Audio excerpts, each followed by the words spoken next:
প্রিয় বন্ধুরা, আপনারা একটি কথা মনে রাখবেন যে কোনো উপকারই কিন্তু বিফলে যায় না। আপনি আজকে কোনো একজন মানুষকে বা কোনো একটা পশু পাখিকে বা কাউকে না কাউকে যদি আপনি কোনো না কোনোভাবে যদি আপনি উপকার করেন, সেটার একটা রিটার্ন আপনি পাবেন। এটা নিশ্চিত।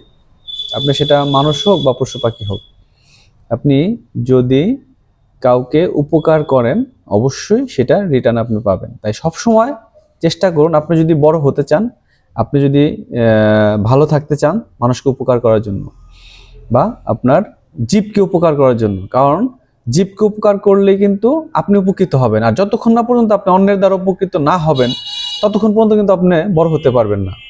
দিস ইজ কনসেপ্ট প্রিয় বন্ধুরা, একদম সত্যি কথা। আপনি একা একা কখনোই অনেক দূরে যেতে পারবেন না বা ভালো কিছু করতে পারবেন না।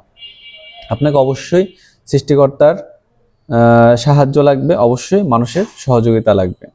তাই প্রিয় বন্ধুরা, অবশ্যই আর এই সৃষ্টিকর্তার সাহায্য এবং মানুষের সহযোগিতা আপনি কখন পাবেন? আপনি যখন অন্যজনকে উপকার করবেন, আপনি যখন মানুষকে ভালোবাসবেন, আপনি যখন আরেকজনের প্রতি সিম্পেথি দেখাবেন, তখন কিন্তু সৃষ্টিকর্তার তরফ থেকে বা মানুষের তরফ থেকে আপনার কাছে উপকার আসবে এবং সহানুভূতি আসবে।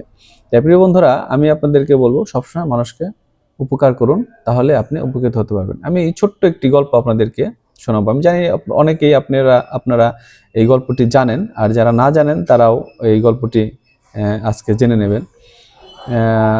একটা পাখি এবং একটা পিঁপড়ার মধ্যে খুব বন্ধুত্ব ছিল। তো পিঁপড়া সবসময় তার মতো করে চলতো, পাখি তার মতো করে চলতো। তো পাখি সবসময় ভাবতো যে আমি তো মানে একটু বড় আকারে, একটু বড়, যে পিঁপড়ার কাছ থেকে আমি কখনো হয়তোবা উপকৃত হতে পারবো না, বা কখনো সে আমার উপকার করতে পারবে, আমি হয়তোবা তাকে সবসময় উপকার করে যাব, এরকম মন মানসিকতা ছিল তার। তো এক সময় এই পিঁপড়া নদীতে পড়ে যায়। তো সেখানে সে সময় পাখি সেই পিঁপড়াটিকে উপকার করে। তো সেই গাছ থেকে একটা পাতা ছিঁড়ে দেয়, তখন সেই পাতার উপর ভর করে উঠে পিঁপড়াটা আস্তে আস্তে তীরে চলে আসে। তো পিঁপড়াটা তার জীবন ফিরে পায় এবং সে পাখির প্রতি খুবই অনুপ্রাণিত হয় এবং তার প্রতি সে কৃতজ্ঞতা প্রকাশ করে যে তোমার কারণে আজকে আমার জীবন বেঁচে আসছে। তো সেই সময় সে তার উপকারের কথাটা মনে রাখে। তো অনেক দিন পর সেই বাগানে আপনার শিকারি আছে, পাখি শিকারি আসে পাখি শিকার করার জন্য। তো তখন ঠিক শিকারি ওই পাখিটার দিকে বন্দুকের তাক করে, নিশানা ঠিক করে। তখন ওই যে পিঁপড়া বন্ধুটাকে পাখিটা একদিন উপকার করেছিল একটি পাতা ফেলে, সে পাতা ধরে পাতার উপর উঠে সে তীরে ভেসে এসেছিল, সে জীবন বাঁচিয়েছিল।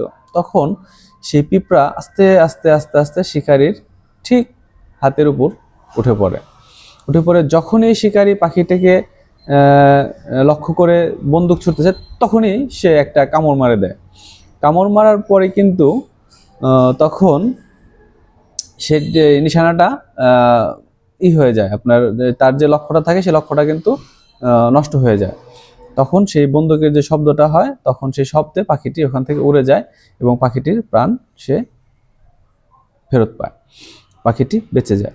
তো আসলে প্রিয় বন্ধুরা, আমাদের ব্যক্তি জীবনে একে অপরের সহযোগিতার দরকার আছে, একে অপরের উপকারের দরকার আছে। তখন সেই পাখিটি পিঁপড়াটিকে উপকার করেছিল বলেই কিন্তু পিঁপড়াটি পাখিটিকে উপকার করতে পেরেছিল। সেদিন যদি পাখি পিঁপড়াটিকে না বাঁচাতো, তাহলে কিন্তু সেদিন পাখির প্রাণটাও বাঁচত না, শিকারের হাতে কিন্তু পাখি দমন হয়ে যেত বা সে মারা যেত।